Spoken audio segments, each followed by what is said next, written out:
Friends, आज मैं लाया हूँ डिप्लोमा फर्स्ट ईयर के बच्चों के लिए BEE, BMEE, electrical engineering first, general engineering का वीडियो लेक्चर।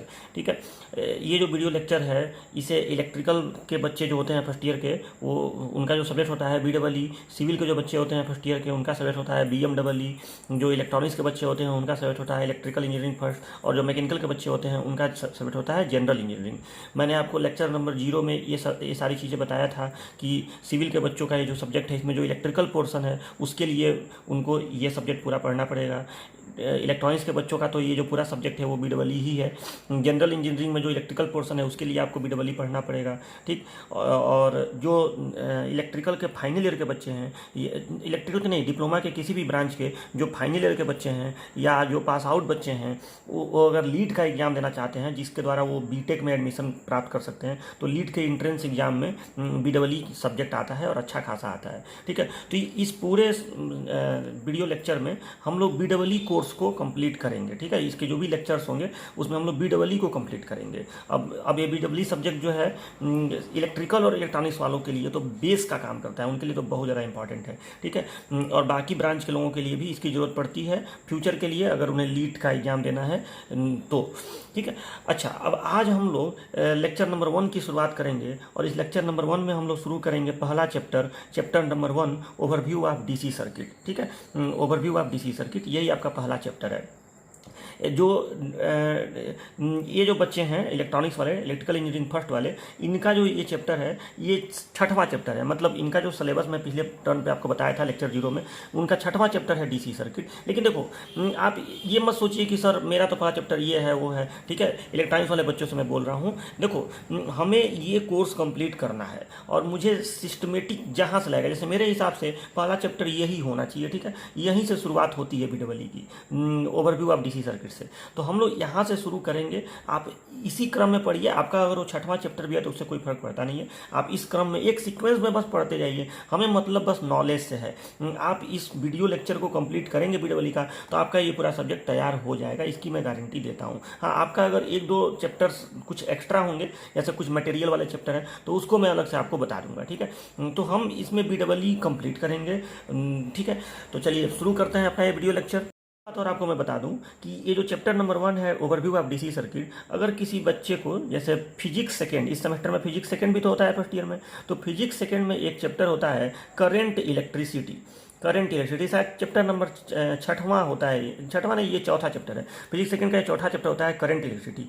वो चैप्टर और ये चैप्टर आप सिलेबस खुद मिला लीजिएगा, 80% सेम है। ठीक है, 1-2 हेडिंग को छोड़ दीजिए तो पूरा का पूरा मतलब ये जो करंट इलेक्ट्रिसिटी चैप्टर है वो यहाँ मैच कर जाता है। ठीक है, यानी सोचो इसका कितना फायदा है कि अगर आप ये चैप्टर पूरा पढ़ेंगे तो आपका फिजिक्स सेकंड का भी ये तैयार हो जाएगा। हालांकि फिजिक्स सब्जेक्ट सिविल वालों में नहीं होता है फिजिक्स सेकंड, लेकिन इलेक्ट्रिकल वालों में दोनों है, BEE भी है, फिजिक्स भी है, इलेक्ट्रॉनिक्स वालों में भी दोनों है। ठीक है, तो अगर आप इसको कंप्लीट कर लेते हैं इस चैप्टर को, तो आपका फिजिक्स का भी ये चैप्टर तैयार हो जाएगा। इसमें भी Ohm's law, Kirchhoff law, current, resistance, ये सब पढ़ना है और यहाँ भी पढ़ना है। तो ध्यान से सुनिएगा, ये जो चैप्टर है पहला चैप्टर, ये बहुत बेसिक चीज़ों को बताएगा। ठीक है, मतलब जो बच्चे हैं इलेक्ट्रिकल के या किसी भी ब्रांच के हों, इलेक्ट्रॉनिक्स के, इन सब छोटी छोटी चीज़ों में कंफ्यूज रहते हैं कि करंट क्या है, वोल्टेज क्या है। ठीक है, तो वो सारा कन्फ्यूजन आपका इस वीडियो लेक्चर में मिटेगा।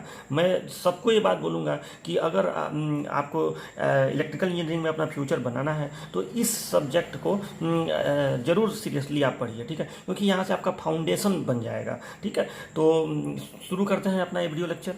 अपने नोट्स में चैप्टर नंबर 1 देखिए, साथ साथ में नोट्स बनाते रहना है। ठीक है, हालांकि मैं इसका PDF भी आपको दूंगा, लेकिन बना बनाया नोट्स भी मिलेगा, लेकिन वो सजेस्ट नहीं करूंगा। ठीक है, कि आप मोबाइल से बाद में एग्जाम के समय पढ़ें। ठीक है, आप इसको देखते रहिएगा, जहां मैं कहूँगा पहले समझ लीजिएगा। ठीक है, और जहां मैं कहूँगा कि हाँ ये चीज़ आपको ऐसे लिख लेना है, तुरंत वीडियो को पॉज करके उसको वहीं पर नोट कर लीजिएगा। नोट्स जरूर साथ में बनाते रहिएगा। ठीक है, तो सबसे पहले आप नोट्स पे chapter number 1 overview of DC circuit लिख लेंगे। ठीक है, चैप्टर का नाम, इसका हिंदी क्या हुआ, DC सर्किट का ओवरव्यू। ओवरव्यू माने अवलोकन, ठीक है। तो उससे कोई हमें मतलब नहीं है, मतलब हमें डीसी सर्किट का परिचय लेना है। अब ये क्या है डीसी, क्या होता है, ये सब मैं आपको आगे बताऊंगा, ठीक है। सबसे पहला हेडिंग देखो इस चैप्टर का क्या होगा।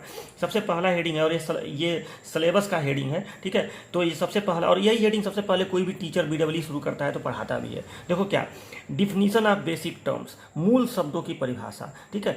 जो इलेक्ट्रिकल सब्जेक्ट है उसमें जो मूल शब्द होते हैं, जैसे करंट हो गया, वोल्टेज हो गया, रेजिस्टेंस हो गया, पोटेंशियल हो गया, पोटेंशियल डिफरेंस हो गया, उन सब का आपको परिभाषा जानना है, सबका मतलब, सबका कॉन्सेप्ट समझना है, ठीक है। तो यहाँ से हम लोग की शुरुआत होगी। तो ये जो मूल शब्द हैं ये कई सारे होते हैं। सबसे पहला शब्द होता है करंट, ठीक है। अब आप सोचिए कि कभी भी आप इलेक्ट्रिकल में ये शब्द हमेशा सुनते रहेंगे कि करंट, ठीक है। तो करंट क्या होता है, जिसे हम लोग धारा कहते हैं, ये सबसे पहले आप लोग समझ लीजिए। ये इंपॉर्टेंट हेडिंग है करंट, ठीक है। ये एग्जाम में पूछा जाता है सेमेस्टर एग्जाम में, और इसको आप पढ़ेंगे तो कंपटीशन से भी कुछ ना कुछ आपको क्वेश्चन बन जाएगा। तो अब देखिए करंट क्या होता है। कोई भी आप जानते हैं कि कोई भी पदार्थ है, जैसे मान लीजिए कि कोई धातु है, ठीक है, मेटल है, इसको हम लोग चालक भी कहते हैं। जैसे इतना तो आप जान ही रहे होंगे कि पदार्थ होता है चालक होता है, कुचालक होता है, ठीक है। तो चालक में धारा आसानी से बहती है, कुचालक में धारा आसानी से नहीं बहती है। अच्छा, चालक जो होते हैं जनरली मेटल होते हैं, इनमें बहुत बड़ी संख्या में मुक्त इलेक्ट्रॉन होते हैं, फ्री इलेक्ट्रॉन, ठीक है। इतना तो सबको पता ही होगा कि जो चालक होते हैं, जैसे ये तांबा है, ये कॉपर है, अगर ये कॉपर का प्लेट है, ठीक है, ये कॉपर है, तो इसमें बहुत बड़ी संख्या में मुक्त इलेक्ट्रॉन ऐसे ऐसे इसमें होते हैं, ठीक। तो ये जो मुक्त इलेक्ट्रॉन होते हैं, जिनको हम लोग फ्री इलेक्ट्रॉन कहते हैं, ये रैंडमली अनियमित रूप से इधर उधर हमेशा गति करते रहते हैं, ठीक है। तो चालक में जो मुक्त इलेक्ट्रॉन होते हैं इधर उधर भागते रहते हैं। अब होता क्या है कि धारा हम लोग कहते कब हैं, कि कब कहेंगे कि इसमें धारा फ्लो हो रही है। तो अगर किसी चालक में, अगर किसी पदार्थ में, या चालक कहिए पदार्थ कहिए, अगर किसी पदार्थ में जो आवेश है, आवेश, यहाँ पे आप मुक्त इलेक्ट्रॉन मत कहिए, ठीक है, आवेश शब्द का यूज करिए, क्योंकि इन सब पे आवेश होता है। तो अगर किसी चालक में आवेश एक दिशा में प्रवाहित होने लगे तो इसी स्थिति को हम लोग कहते हैं कि धारा बह रही है, ठीक है। इसी को हम लोग धारा कहते हैं। मतलब किसी भी पदार्थ में आवेशों का एक दिशा में प्रवाहित होना ही धारा कहलाता है। जैसे पानी की भी धारा होती है, नदी में आप सुने होंगे नहर की धारा, नदी की धारा, तो सारा पानी एक तरफ फ्लो होने लगता है तो हम लोग कहते हैं कि हाँ यहाँ धारा बह रही है, ठीक है। वही हाल यहाँ पे है कि अब ये मान लो कॉपर का प्लेट है, तो कोई इलेक्ट्रॉन इधर है, कोई इलेक्ट्रॉन इधर है। इलेक्ट्रॉन पे होता है आवेश, आपको पता है कि इस पे ऋणात्मक आवेश होता है, 1.6 × 10⁻19 कूलाम होता है ये, ठीक। तो कोई इलेक्ट्रॉन इधर जा रहा है, कोई इलेक्ट्रॉन इधर जा रहा है, कोई इधर जा रहा है, कोई इधर जा रहा है। तो ये सारा आवेश फ्लो तो हो रहा है, लेकिन एक दिशा में नहीं फ्लो हो रहा है। तो हम लोग कहेंगे, हम लोग ये नहीं कहेंगे कि इसमें धारा फ्लो हो रही है, ठीक है। मतलब मान लो कि जैसे सपोर्ट है, जैसे मान लो कि ये मेरा घड़ी है, ठीक है। तो अभी ये भी धातु का बना हुआ है, तो इसमें भी इलेक्ट्रॉन इधर उधर घूम रहे होंगे, लेकिन हम लोग ये, अब ये थोड़ी कि इसको हम लोग टच करेंगे तो हमें करंट लगेगा। इसमें कोई करंट फ्लो नहीं हो रहा है। क्यों नहीं इसमें करंट फ्लो हो रहा है? क्योंकि सारा जो आवेश है वो सब इधर उधर अनियमित रूप से गति कर रहा है। लेकिन सारा आवेश अगर एक दिशा में गति करने लगे, सपोज दैट इसी कॉपर के प्लेट में जितना आवेश है वो सब एक दिशा में ऐसे गतिमान हो जाए, ठीक है, जो भी इलेक्ट्रॉन है या आवेश है वो सब एक दिशा में ऐसे गतिमान हो जाए, तो हम लोग कहेंगे कि हाँ इसमें धारा फ्लो हो रही है। हालांकि अभी वो धारा की दिशा क्या होगी वो मैं आपको बाद में बताऊंगा, लेकिन इसी चीज़ को हम लोग कहेंगे कि हाँ इसमें अब धारा फ्लो हो रही है। तो आवेशों का एक दिशा में गतिमान होना ही धारा कहलाता है। बात समझ में आया ना? ये धारा की परिभाषा, धारा से यहाँ मतलब विद्युत धारा से है, तो ये धारा की परिभाषा आप लोग अपने नोट्स में लिख लीजिएगा। अच्छा ठीक है, अभी आगे भी सुनिए। देखो जैसे मान लो कि ये कोई कॉपर का प्लेट है, ठीक, ये कॉपर का प्लेट है।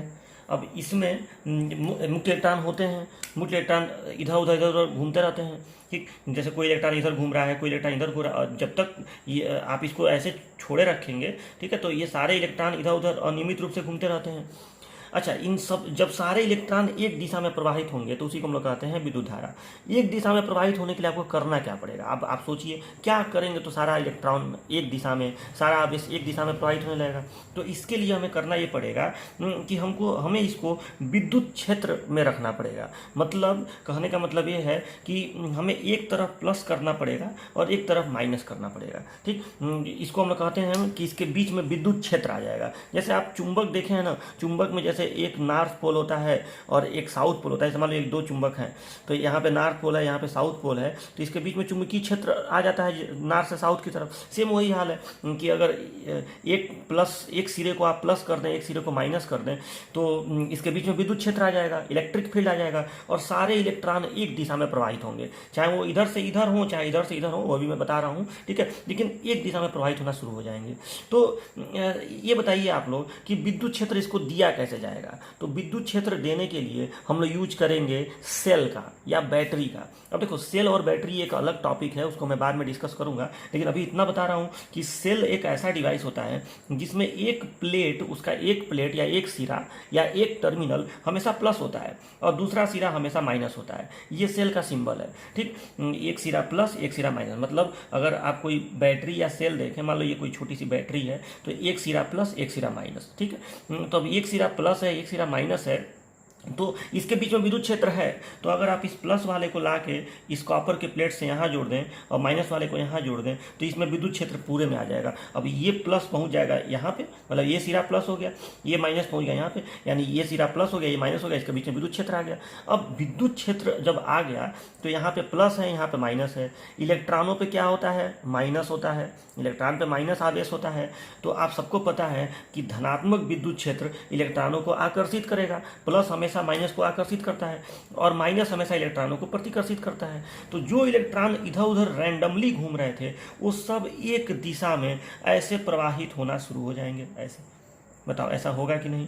सारे इलेक्ट्रॉन एक दिशा में प्रवाहित होना ऐसे शुरू हो गए, माइनस से प्लस की ओर सारे इलेक्ट्रॉन ऐसे चल देंगे कि नहीं? अब इसी कंडीशन को हम लोग कहेंगे धारा। अब आप इसको छुएंगे तो आपको करंट लगेगा, ठीक है। पहले भी इलेक्ट्रॉन प्रवाहित हो रहे थे, लेकिन धारा नहीं था। जब सारे के सारे आवेश एक दिशा में फ्लो होने लगे तो हम लोग कहेंगे धारा। और इसको फ्लो कराने के लिए हमें किसी बाह्य युक्ति की जरूरत पड़ेगी, तभी ये फ्लो हो पाएगा, जो सारे इलेक्ट्रॉनों को एक दिशा में ढकेल दे, ठीक है। जैसे सेल हो गया, बैटरी हो गया या जनरेटर हो गया, वो सब मैं आगे आपको बताऊंगा, ठीक है।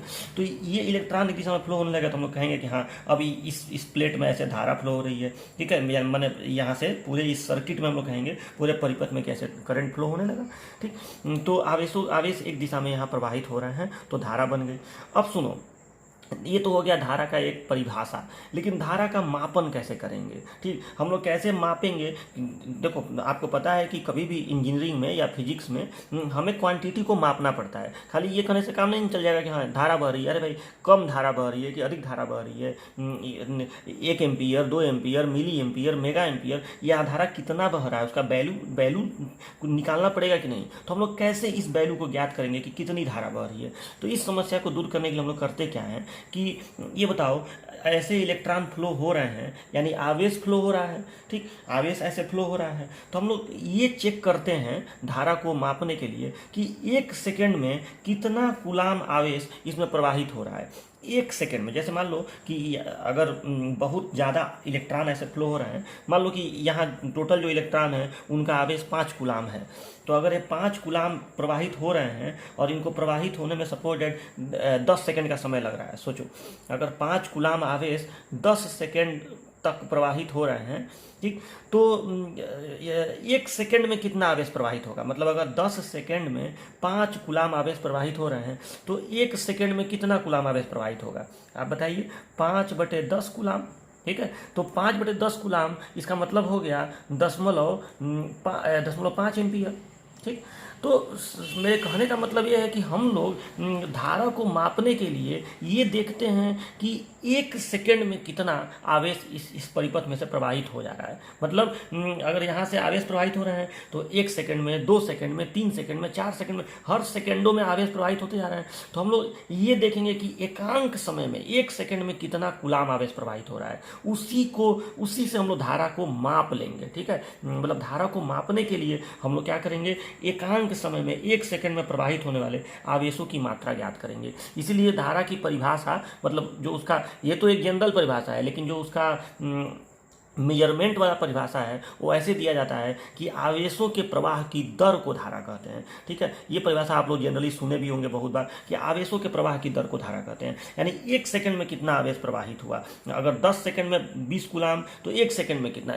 ठीक है, कहीं भी अब आप सुनिएगा कि मान लो आप सुने कि हाँ इस तार में 5 एम्पीयर धारा प्रवाहित हो रही है, तो तुरंत आपके दिमाग में आना चाहिए कि अच्छा 5 एम्पीयर धारा मतलब 1 सेकंड में 5 कूलाम, यानी उस परिपथ में 1 सेकंड में 5 कूलाम आवेश प्रवाहित हो रहा है। जैसे मान लो कि आप देखे होंगे घर में तार लगा होता है, ठीक है, तारों के माध्यम से ही तो धारा बल्ब में या पंखे में पहुंचता है। तो मान लो कि आपसे कोई कहे कि हाँ इस वायर में 2 एम्पीयर धारा बह रही है, तो तुरंत आपके दिमाग में आना चाहिए कि 2 एम्पीयर धारा बह रही है मतलब हर 1 सेकंड में 2 कूलाम आवेश इसमें प्रवाहित हो रहा है, हर 1 सेकंड में 2 कूलाम। अब 2 कूलाम का मतलब 2 इलेक्ट्रॉन नहीं हुआ, 2 कूलाम में तो अरबों खरबों इलेक्ट्रॉन आएंगे। ठीक है, तो ये याद रखिएगा कि अगर 2 एम्पीयर धारा तो 2 कूलाम आवेश हर सेकंड प्रवाहित होगा। 1 सेकंड में 2 कूलाम होगा तो 2 सेकंड में 4 कूलाम होगा, 3 सेकंड में 6 कूलाम होगा। लेकिन धारा केवल हम लोग उसी को कहते हैं कि 1 सेकंड में कितना कूलाम आवेश प्रवाहित होगा। ठीक है, तो ये भी करंट का एक परिभाषा हुआ।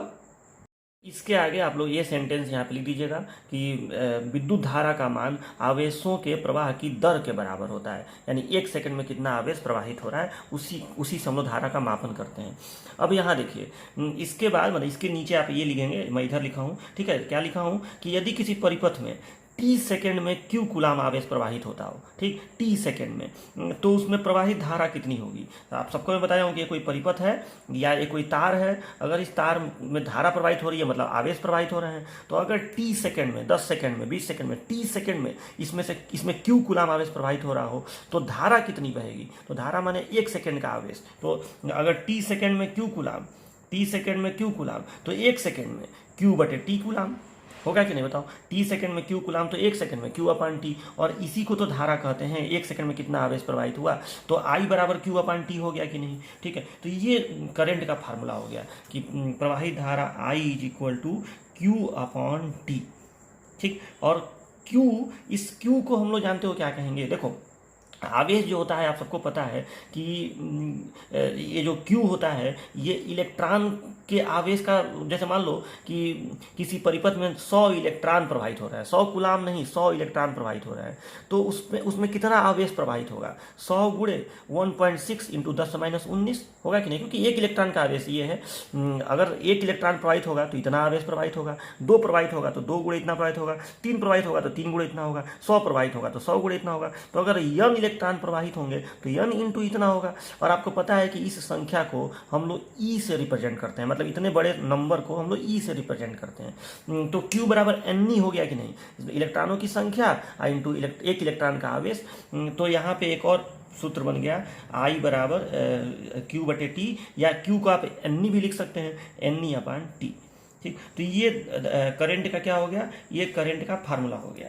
ठीक है, आई बराबर I is equal to Q upon T. ठीक, I is equal to Q upon T is equal to N E upon T.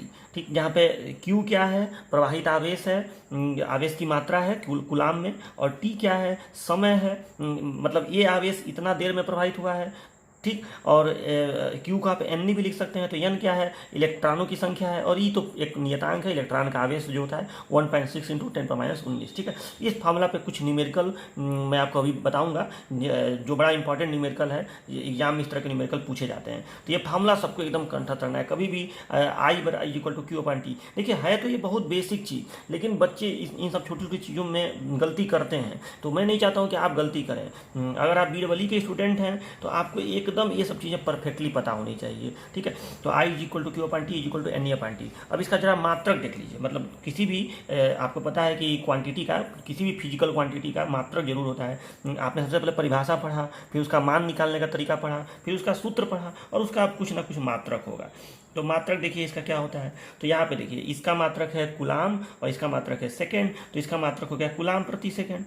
ठीक है, कूलाम पर सेकेंड। लेकिन कूलाम पर सेकेंड को ही, मतलब इस चीज़ को एक और मात्रक दिया गया है। आपको पता है कि साइंस में ऐसे किया जाता है कि किसी चीज़ को जिन्होंने उसका खोज किया रहता है उनके नाम पे उसका मात्रक दे देते हैं। तो कूलाम प्रति सेकेंड को ही कहा जाता है एम्पीयर। कूलाम प्रति सेकेंड, और इसे अंग्रेजी के कैपिटल अक्षर ए से प्रसिद्ध करते हैं। तो अब आपको ये एम्पियर, जैसे आप हमेशा सुनते रहेंगे कि हाँ इस तार में इतना एम्पियर धारा बह रही है, तो कभी भी अब एम्पियर सुनने पर तुरंत आपके दिमाग में आना चाहिए कि अच्छा 1 सेकेंड में इतना आवेश बह रहा है। अगर सपोज डैट कि 2 वायर हैं, एक में कोई कहे कि 5 एम्पियर बह रहा है, एक में कोई कहे कि 10 एम्पियर बह रहा है, तो आपके दिमाग में तुरंत आना चाहिए कि अच्छा इसमें ज़्यादा करंट है, मतलब इसमें 1 सेकंड में 10 कूलाम आवेश जा रहा है, इसमें कम करंट है, मतलब इसमें 1 सेकंड में 5 ही कूलाम आवेश जा रहा है, मतलब इसमें ज़्यादा इलेक्ट्रॉन जा रहे हैं, ठीक है, इसकी तुलना में इसमें दुगुना इलेक्ट्रॉन फ्लो हो रहा है। तो ये चीज़ आपको याद रहेगा ना, ये I = Q/T = N/T, और इसका मात्रक है कूलाम प्रति सेकेंड या एम्पियर। ओके, अपने नोट्स में पहले ये पूरा सेंटेंस, फिर पैराग्राफ चेंज करके ये, फिर नीचे ये, फिर ये फार्मूला, फिर ये मात्रक, इतना चीज़ आप लिख लीजिएगा। नोट में आपको 1-2 चीज़ें अब आगे में मुझे बताना है। जैसे नोट में मैं वो चीज़ें लिखवाता हूँ जो आपको भविष्य में जिसकी जानकारी आपको होनी चाहिए, ठीक है, जो कंपटीशन में आपको हेल्प करेगा और सेमेस्टर में भी हेल्प करेगा, तो ये चीज़ें आपको जाननी चाहिए, ठीक है। तो सबसे पहले एक बात आपको ये नोट में लिखना है कि जो ये विद्युत धारा होती है ये एक अदिश राशि होती है, ठीक है। जो विद्युत धारा है ये एक अदिश राशि होती है, सदिश राशि नहीं होती है। मतलब इसमें दिशा से कोई मतलब नहीं होता है। दिशा होता है, वो भी मैं आपको बताऊंगा कि इसकी दिशा प्लस से माइनस की तरफ होती है, वो सब मैं आपको बताऊंगा, लेकिन वो दिशा अलग चीज़ है, ठीक है। ये है अदिश राशि। जैसे आप इसको ऐसे समझिए, जैसे मान लो कि एक वस्तु है, ठीक, इस वस्तु पे सपोज डैट ऐसे 2 तरफ से फोर्स लग रहा होगा, मान लो कि इधर से और इधर से बल लग रहा हो, तो इस पे परिणामी बल कितना लगेगा। मान लो यहाँ 3 न्यूटन का बल लग रहा है, यहाँ 4 न्यूटन का बल लग रहा है, तो इस पर परिणामी टोटल बल कितना लगा, तो आप कह देंगे 7, लेकिन वो गलत उत्तर है। टोटल बल होगा इस पर 5 न्यूटन, क्योंकि ये सदिश राशि है। 3 और 4 का जब आप सदिश योग करेंगे तो 5 आएगा, ठीक, ऐसा होता है, ठीक है। तो ये इधर की तरफ ऐसे 5 न्यूटन आएगा। सदिश योग करने का तरीका होता है कि पहले एक राशि बनाओ, उसके यहाँ से दूसरी राशि को बनाओ, ठीक, तो ये 3 हो गया, ये 4 हो गया, और फिर पहले वाले के टेल को अंतिम वाले के हेड से मिलाओ, ठीक, तो आप देखें और इसकी लंबाई ज्ञात करो, तो ये 3 है, ये 4 है, तो पाइथागोरस थ्योरम से ये 5 होगा, ठीक। अच्छा, धारा में आप देखिए, मान लो कि ऐसे करंट इधर से आ रहा है 3 एम्पियर, ठीक है, मान लो इधर से ऐसे करंट आ रहा है 4 एम्पियर, ठीक। तो अब टोटल करंट यहाँ से कितना निकलेगा, इधर एक तार है तो इधर से 3 आ रहा है, इधर 4, तो जाहिर सी बात है इधर 7 एम्पियर जाएगा। और सुनो, और ये तार किसी भी दिशा में रहे, चाहे इधर रहे तो भी 7 जाएगा, इधर रहे तो भी 7 जाएगा, इधर रहे तो भी, ये 3 चाहे इधर से आए चाहे इधर से आए, कहीं से भी 3 और 4 आएगा तो 7 ही जाएगा। तो आपने 7 कैसे निकाला, 3 + 4 सीधे कर दिया कि नहीं आपने, तो ये तो बीजगणितीय योग हुआ ना, ये सदिश योग कहाँ हुआ। तो इसमें जो धारा के जो कैलकुलेशन में जो कॉन्सेप्ट यूज होता है वो सब अदिश वाला यूज होता है, ठीक है। इसीलिए विद्युत धारा एक अदिश राशि होती है। लेकिन एक चीज़ का इसमें ध्यान आप दीजिएगा, यहाँ पे जिस विद्युत धारा की मैं बात कर रहा हूँ वो मैं डीसी की बात कर रहा हूँ। एसी करंट जो होता है वो सदिश राशि होती है, ठीक है। अभी ये डीसी एसी ये सब अभी क्या है, अभी थोड़ा सा आपको पेशेंस रखना पड़ेगा, क्योंकि एसी एक पूरा अलग टॉपिक होता है। तो अभी जो मैं धारा की बात कर रहा हूँ वो मैं डीसी की बात कर रहा हूँ, ठीक है। आगे चल के मैं इसीलिए मैं अभी बोल रहा हूँ कि विद्युत धारा अदिश राशि है, जबकि मैं आगे चल के आपको बताऊंगा कि विद्युत धारा भी 2 तरह का होता है, एक डीसी और एक एसी। डीसी अदिश होता है, एसी सदिश होता है। लेकिन यहाँ पे इस जगह पे शुरुआत में कभी भी बीडब्ल्यू में डीसी की ही बात की जाती है। तो अभी आपके लिए धारा का मतलब डीसी है, बैटरी वाली धारा, ठीक है। तो ये पहला आपका हो गया नोट कि विद्युत धारा क्या है, एक अदिश राशि है, स्केलर क्वांटिटी है, वेक्टर क्वांटिटी नहीं है। नंबर 1 लिख लीजिएगा कि वैद्युत धारा एक अदिश राशि है। पूरा सेंटेंस लिखिएगा, वैद्युत धारा एक अदिश राशि है, बस इतना लिख कर छोड़ दीजिएगा। हाँ, आप इसके बगल में जैसे वैद्युत धारा एक अदिश राशि है, और यहाँ पे आप ऐसे बस दिखा दीजिएगा कि इधर से मान लो आया 3 एम्पियर, ठीक, इधर से आया ऐसे 4 एम्पियर, तो इधर ऐसे दिखा दीजिएगा कैसे चला गया 7 एम्पियर, ठीक है। इसीलिए ये एक अदिश राशि है। चलो, अब ये हो गया, मतलब 3 और 4 को सीधे आप जोड़ेंगे। हालांकि अभी ये सब चीज़ें आपको आगे चल कर मैं किरचॉफ का लॉ अगर भी बताऊंगा तो वहाँ भी बताऊंगा। तो अभी के लिए आप ये सेंटेंस लिख के ये फिगर बना दीजिएगा।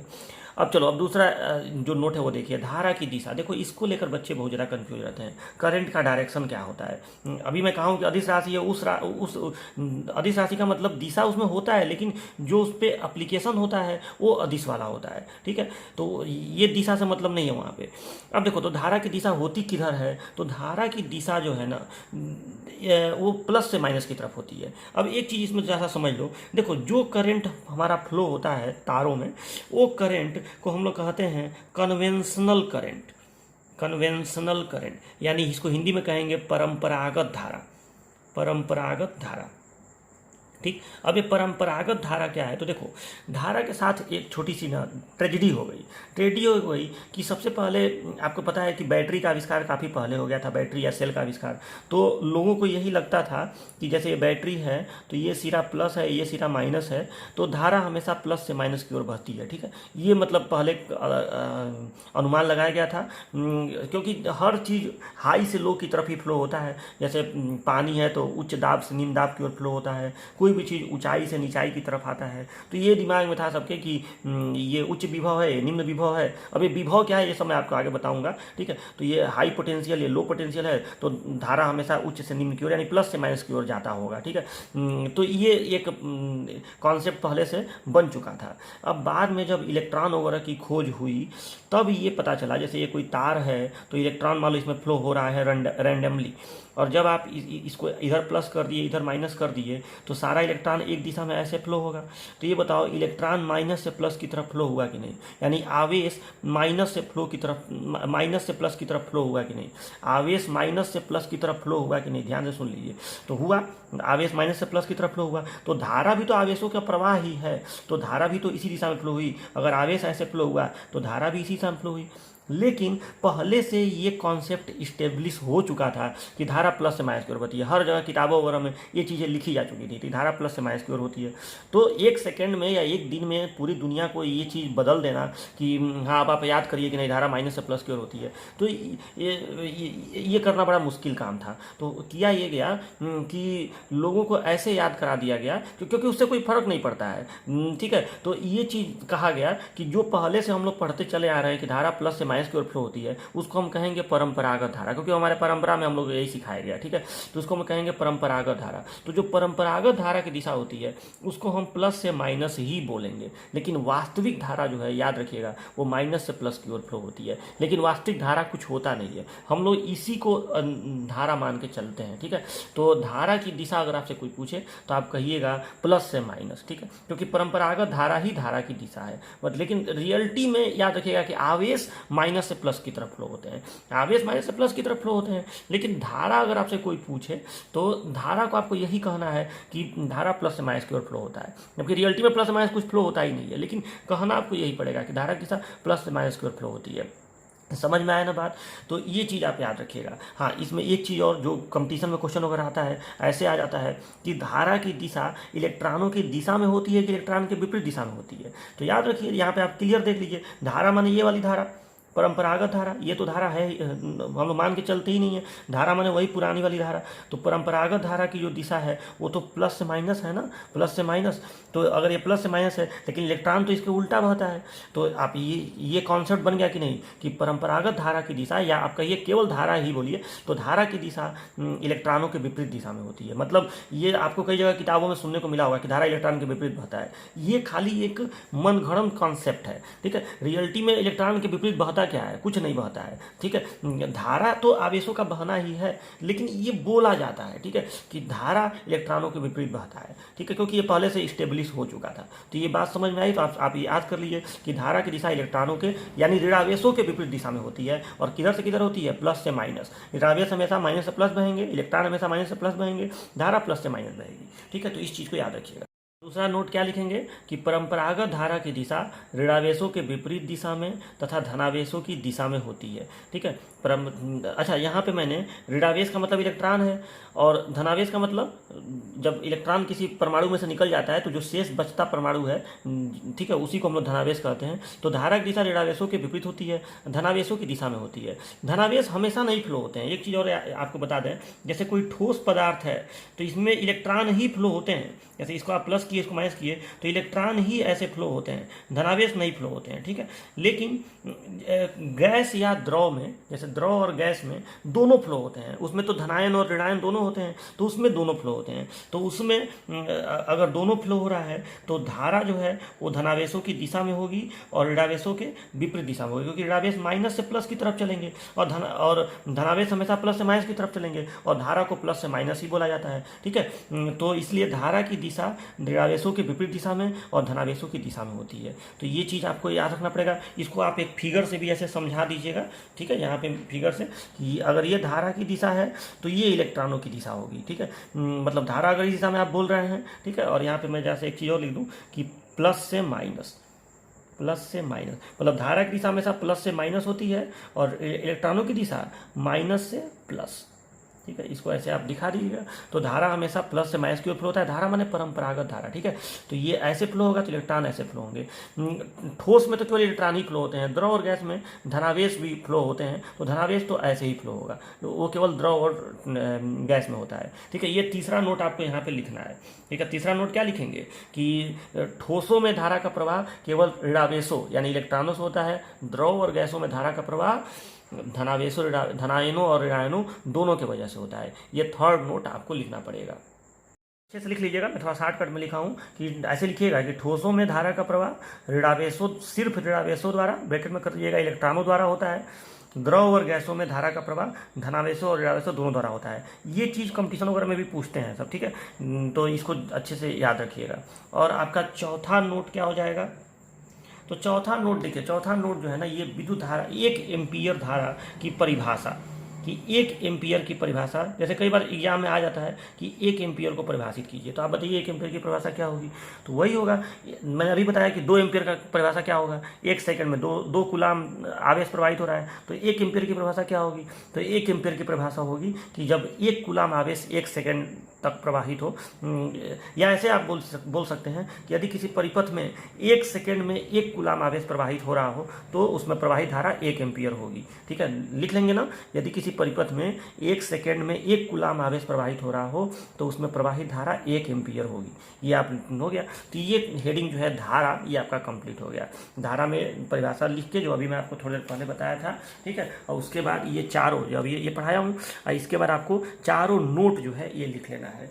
और आपको अब धारा का, दिशा का कन्फ्यूजन मिट गया ना। इसमें बहुत बच्चे कन्फ्यूज रहते हैं कि धारा प्लस से माइनस कि माइनस से प्लस। धारा हमेशा प्लस से माइनस बहती है, जो एक काल्पनिक बात है, लेकिन बहती वही है, उसको परंपरागत धारा बुलाते हैं, ठीक है। इलेक्ट्रॉनों के विपरीत दिशा में धारा बहती है। ठोसों में, द्रव और गैसों में इलेक्ट्रॉनों के विपरीत बहेगी और धनावेशों के, मतलब ऋणावेशों के विपरीत बहेगी और धनावेशों की दिशा में बहेगी। तो ये इतना चीज़ आप तैयार रखिए। अब विद्युत धारा का कन्फ्यूजन तो मिट गया ना, ठीक है। जो हम लोग पढ़े हैं उस पर 1-2 न्यूमेरिकल कर लेते हैं, ठीक है। तो देखिए, एक क्वेश्चन देखिए, यदि किसी तार में 1 एम्पीयर धारा प्रवाहित हो रही हो तो उसमें प्रति सेकंड प्रवाहित होने वाले इलेक्ट्रॉनों की संख्या ज्ञात कीजिए, ठीक है। मतलब जैसे समझिए क्वेश्चन को, जैसे कोई तार है, कह रहा है इसमें 1 एम्पीयर धारा ऐसे फ्लो हो रही है। तो मैं आपको पहले बताया हूँ कि अगर 1 एम्पीयर धारा फ्लो होगी यानी हर सेकंड 1 कूलाम आवेश इसमें से गुजर जाएगा, हर 1 सेकंड में 1 कूलाम आवेश गुजर जाएगा, 2 सेकंड में 2 कूलाम गुजर जाएगा, 3 सेकंड में 3 कूलाम गुजर जाएगा, यही तो मतलब हुआ।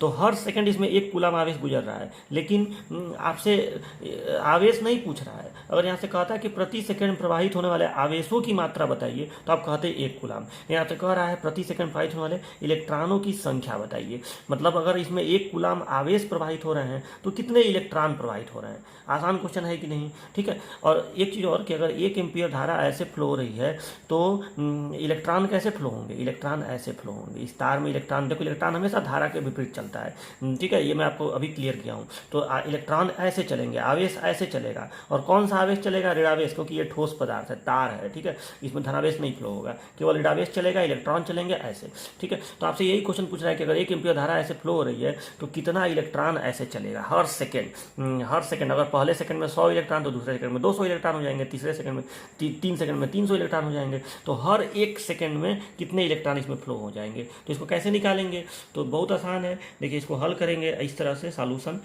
लिखेंगे, I बराबर Q/T होता है और Q बराबर NE/T होता है। तो सीधे आप लिख सकते हैं कि I बराबर NE/T, ये फार्मूला हो गया, ठीक है। अब I का मान आपको दे दिया है 1 एम्पीयर, ठीक। T का मान आपको पता है कि 1 सेकंड में पूछा है, प्रति सेकंड प्रवाहित होने वाले इलेक्ट्रॉनों की संख्या बताइए, तो T 1 सेकंड होगा, ठीक है। तो NE/1, ठीक है। तो अब दिस इम्प्लाई आपको N निकालना है, तो N = 1/E, 1/E हो गया कि नहीं। तो इसको आप जब सॉल्व करेंगे, और E का मान आपको पता ही है कितना होता है, 1.6 × 10⁻19। और जब इसको आप हल करेंगे, भाग वगैरह देंगे, तो ये आएगा 6.25 × 10⁻18 इलेक्ट्रॉन, ठीक। यानी आपको एक नई बात आज ये पता चली कि अगर किसी भी तार में 1 एम्पियर धारा प्रवाहित होगी, ठीक है, तो उसमें इस तरह से उल्टा दिशा में इतने इलेक्ट्रॉन प्रवाहित होंगे। सोचो 1 एम्पियर धारा में इतने इलेक्ट्रॉन है, 10⁻18, ये कितनी बड़ी संख्या है, ठीक है। तो इतना मतलब बहुत अरबों खरबों में आएगा, उतने इलेक्ट्रॉन हमेशा फ्लो होते हैं। किसी तार में आप सुनते हैं ना कि हमारे घर में 5 एम्पियर की धारा बह रही है, ऐसा सुनते होगे आप लोग। तो 5 एम्पियर होगा तो इसमें 5 का गुणा हो जाएगा, उतना इलेक्ट्रॉन हर सेकेंड प्रवाहित होता रहता है। तो इस तरह का क्वेश्चन आप कर लेंगे एग्जाम में, तो इसको आप नोट डाउन कर लीजिएगा। क्वेश्चन ये देखिए, इस तरह का क्वेश्चन, ये 67 नंबर वाला क्वेश्चन। देखिए इस तरह का क्वेश्चन सेमेस्टर में भी आता है, कंपटीशन में भी आता है, लीट में भी इस तरह क्वेश्चन आते हैं, ठीक है। क्या क्वेश्चन कह रहा है, थोड़ा सा ये इंग्लिश में, अभी मैं आपको इसका हिंदी बता दे रहा हूँ। ये क्वेश्चन नंबर 2 है, मैं हिंदी अब बोल दूंगा, आप कॉपी पे लिख लीजिएगा। देखिए कह रहा है 10⁻20 electrons each having a charge of 1.6 × 10⁻19 coulomb pass from a point x to a point y in 0.1 second, the current following is, ठीक है। और 4 ऑप्शन यहाँ पे दिया हुआ है। तो इसका हिंदी क्या हुआ, इसका हिंदी हुआ कि अगर 10⁻20 इलेक्ट्रॉन जिनमें प्रत्येक का आवेश इतना है, ये तो जाहिर सी बात इलेक्ट्रॉन का आवेश यही होता है, तो ये कोई देने वाली चीज़ नहीं थी। तो अगर 10⁻20 इलेक्ट्रॉन किसी चालक में x बिंदु से y बिंदु तक इतना सेकेंड में प्रवाहित होते हों, तो उसमें कितना धारा प्रवाहित होगा। जाहिर सी बात है, अगर x से y, मान लो कोई बिंदु x है, कोई बिंदु y है, उसमें इलेक्ट्रॉन फ्लो होगा, तो इलेक्ट्रॉन फ्लो होगा तो ऐसे धारा फ्लो होगी। यहाँ x है, यहाँ y है, इलेक्ट्रॉन ऐसे फ्लो होगा तो ऐसे करंट फ्लो होगा। तो वही पूछ रहा है कि कितना करंट फ्लो होगा, और आपको ये दिया है कि 10⁻20 इलेक्ट्रॉन ऐसे फ्लो हो रहे हैं, और कितना देर में फ्लो हो रहे हैं, 10.1 सेकेंड में। 1 सेकेंड में नहीं, 10.1 सेकेंड में 10⁻20 इलेक्ट्रॉन x से y पे पहुँच जा रहे हैं। तो आपको बताना है इसमें कितना करंट ऐसे फ्लो हुआ। 4 ऑप्शन यहाँ पे दिया हुआ है, तो आप बता लगाइए। इसको सॉल्व करके दिखा रहा हूँ। सबसे पहले कभी भी क्वेश्चन को सॉल्व करते हैं तो गिवन लिख लिया जाता है। तो आपको गिवन दिया है, ठीक है। क्वेश्चन में यही नहीं बोला है कि जैसे यहाँ x है, यहाँ y है, मतलब ये फिगर आपको बनाना नहीं है, बस मैं क्वेश्चन के हिसाब से बना दे रहा हूँ। x से y तक इलेक्ट्रॉन फ्लो हो रहे हैं, ठीक है। ऐसे ये करंट नहीं है बल्कि इलेक्ट्रॉन है, मतलब ये इलेक्ट्रॉन ऐसे फ्लो हो रहे हैं x से y तक। इनका संख्या कितना है, मतलब इनका नंबर दे दिया है 10⁻20, ठीक है। 10⁻20 x से y पे प्रवाहित हो रहे हैं, तो जाहिर सी बात है करंट इसमें फ्लो होगा। एक दिशा में इलेक्ट्रॉन बह रहा है, मतलब आवेश बह रहा है, ऋणावेश बह रहा है, तो धारा ऐसे फ्लो होगी इसमें y से x की तरफ। तो वो करंट कितना होगा, हाँ। और इस इलेक्ट्रॉन को, यानी इस आवेश को बहने में समय लग रहा है 10.1 सेकेंड। तो आपको नंबर ऑफ इलेक्ट्रॉन दिया है 10⁻20, समय दिया है 0.1 सेकेंड, ठीक। और आपसे करंट का वैल्यू पूछ रहा है, तो ये नहीं निकल जाएगा, सीधे फार्मूला से ये निकल जाएगा, ठीक है। I बराबर Q/T होता है, लेकिन Q बराबर NE/T होता है, ठीक। तो ये I यहाँ से निकल जाएगा, कितने इलेक्ट्रॉन फ्लो होंगे।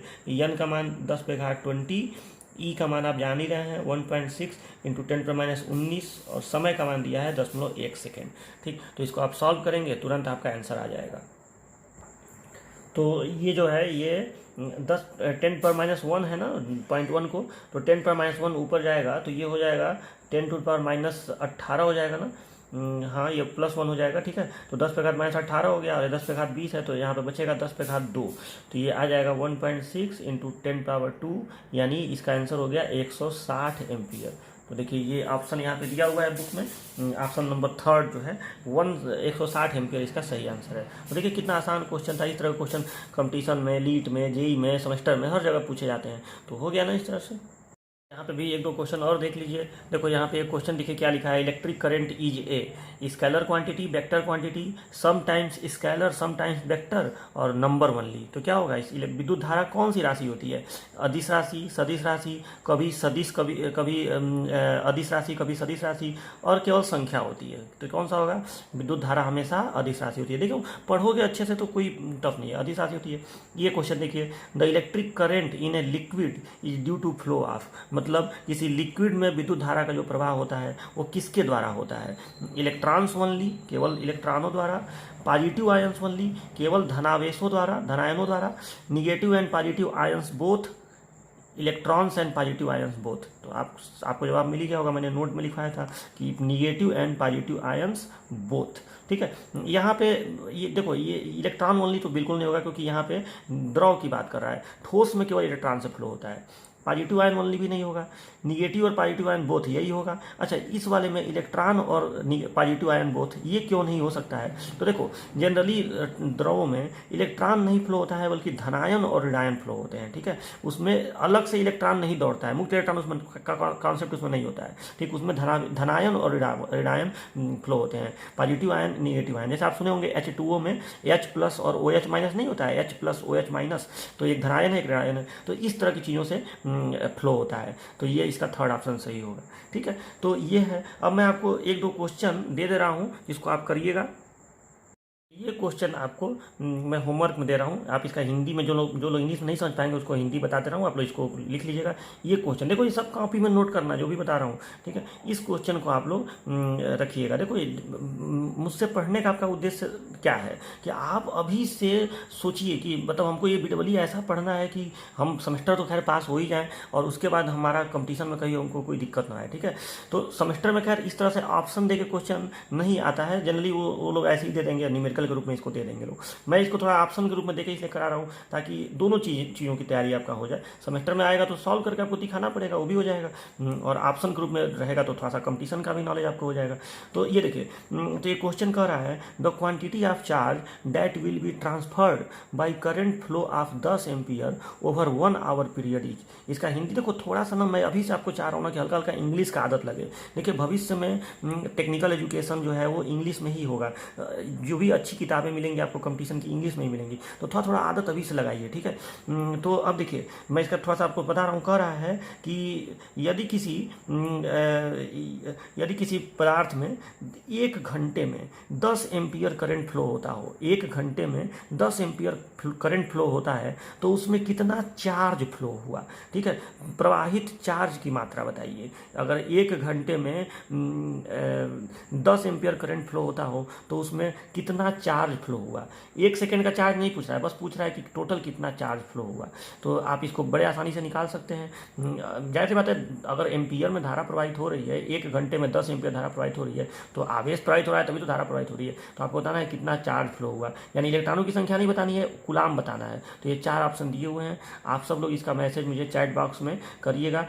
अभी मैं ऐसे भी आपको क्वेश्चन दूंगा असाइनमेंट के रूप में। ठीक है, ये जो ऐप है हमारा, उसमें मैं आपको असाइनमेंट के रूप में दूंगा। उसमें टाइमर चलेगा और आपको एक सर्टेन टाइम दे दूंगा कि इतने देर में आपको क्वेश्चन का आंसर सभी लोगों को देना है। ठीक है, तो वहाँ पर आप असाइनमेंट के रूप में सबमिट कर पाएंगे। खैर, ये तो आपका बस, आप इसको नोट्स में लिख के और इसको सॉल्व कर लीजिएगा और मुझे आंसर बस बता दीजिएगा कितना आप लोग का आ रहा है। ठीक है, तो अभी आज की वीडियो लेक्चर में मैं इतना ही रहने दे रहा हूँ। मैं अभी नेक्स्ट एक लेक्चर बनाऊंगा जिसमें मैं अब आगे की चीज़ है, जैसे देखो करंट का कन्फ्यूजन तो आपको एकदम मिट गया होगा। अब एक अगला कन्फ्यूजन होता है वोल्टेज, यानी अब जिसको हम लोग सच पूछे तो पोटेंशियल डिफरेंस कहते हैं। तो ये पोटेंशियल डिफरेंस, इन सब चीज़ों में बच्चे बड़ा कंफ्यूज रहते हैं। EMF क्या होता है, टर्मिनल पोटेंशियल डिफरेंस क्या होता है। तो ये टॉपिक अब मैं नेक्स्ट क्लास में डिस्कस करूंगा। तो करंट का तो पूरा आपका कंफ्यूजन मिट गया, कुछ क्वेश्चन भी अच्छे हम लोगों ने कर लिए। तो चलिए, अब मिलेंगे हम लोग लेक्चर नंबर 2 में और नेक्स्ट टॉपिक पढ़ेंगे। तब तक के लिए अपना ख्याल रखिए। Bye bye, take care.